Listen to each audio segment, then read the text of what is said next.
The all but certain all-out war between Israel and Hamas has domestic security experts warning about the possibility of an attack here in the U.S.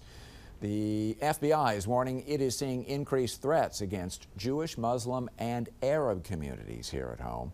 J.J. Green is the national security correspondent for our news partners at WTOP and a frequent guest here on the afternoon edition, and we're always grateful when you join us, JJ. Sort of where are we in this? Is this a situation now where either there is overt evidence that something's going on, or we were talking in the break, you said it's when it gets quiet, that's when the people are most concerned?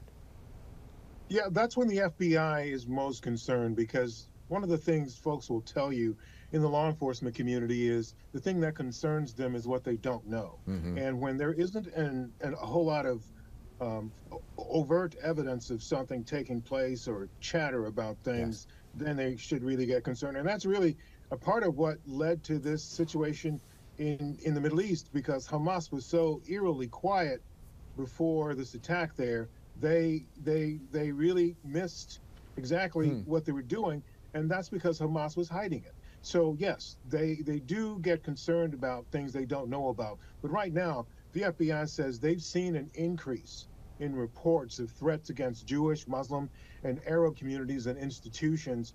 And one of the things that struck me was that they were saying these threats that they're seeing have been in some ways encouraged by foreign actors. And they have people here, whether we see them or recognize them or not.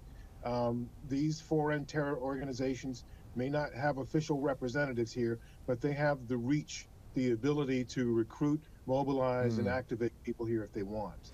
And is this activity among Americans, or are is that activity among people who have come here? And frankly, does it really make any difference? They just know that this is going on, and that's the concerning thing. This day and time, Dave, I don't think it makes a difference. I don't think it ever did, but certainly now, less now than it ever did, because the reach of social media, something we've spoken about numerous times here, can be the big equalizer. That can radicalize people who might not otherwise be.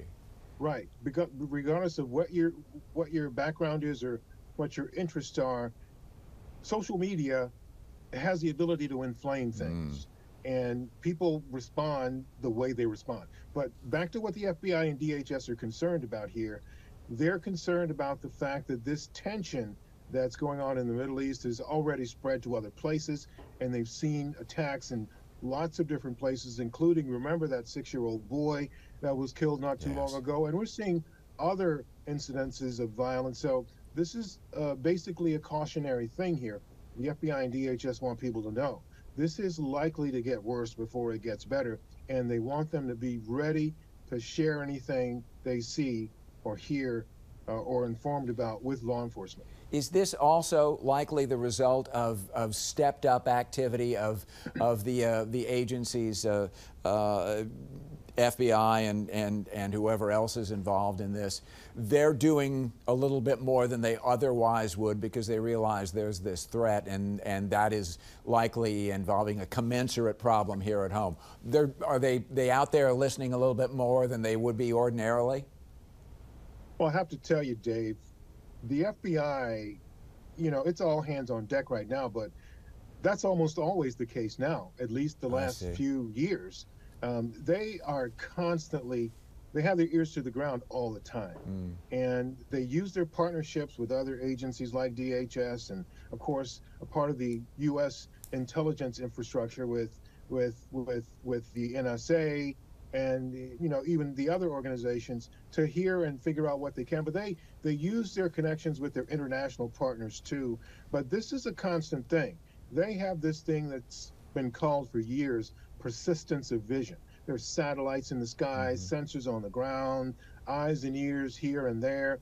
There are lots of ways they can keep up with things. And believe me, based on them putting out this public service announcement today, which is essentially the third time they've done something like this since the situation in Israel took place, this says to me this is of significant concern to them.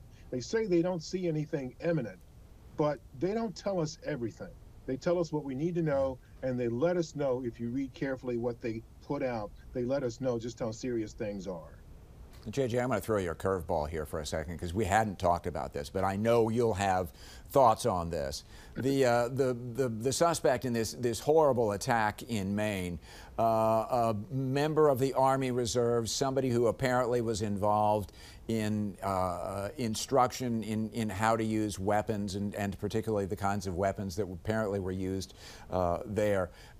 Is there a concern both within the military and without about people like this, actors who may wind up going rogue? Yeah, and I can tell you the common denominator between this individual and some other things that have taken place is what we've been told today. We've heard that there may be a situation where this individual had a mental health crisis. Yes. Mental health crises seem to be growing. And I had some conversations just last night with some local law enforcement. In fact, the 3rd District Commander in Montgomery County, David McVeigh, for Montgomery County Police, and he talked about this specifically, about the rising cases of mental health crises. So it's not just here in our area, but you're hearing about this across the country. There was an off-duty pilot who tried to bring down an Alaska Airlines jet within the last week or so. Yes. Confessed as well to having a mental health crisis. Mental health is a really big situation right now, especially when it comes to situations involving weapons, violence, and people being provoked to do things. Social media, again, people being provoked to do things. So yeah, this is a really, really big thing. The fact that he was military trained and had access to weapons. The military is always concerned about this. Sure. But that's the key denominator there, the mental health problem. That's the big thing there.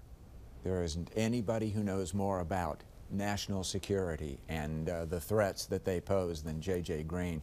And that's a demonstration of it right there. We talked about one thing that we knew we were going to, and then I threw him that curve at the end, and he handled it with a great aplomb and a lot of information. JJ, as always, many thanks. Dave, thank you. But a lot of that has to do with the fact that you know the right questions to answer, and the fact is I'm just an old guy now. I've been around for a long time. I'm right there with you. Maybe it's that I have a lot of questions, you have a lot of answers. This works really well. Thanks again. Great to have you with us. Thanks, Dave.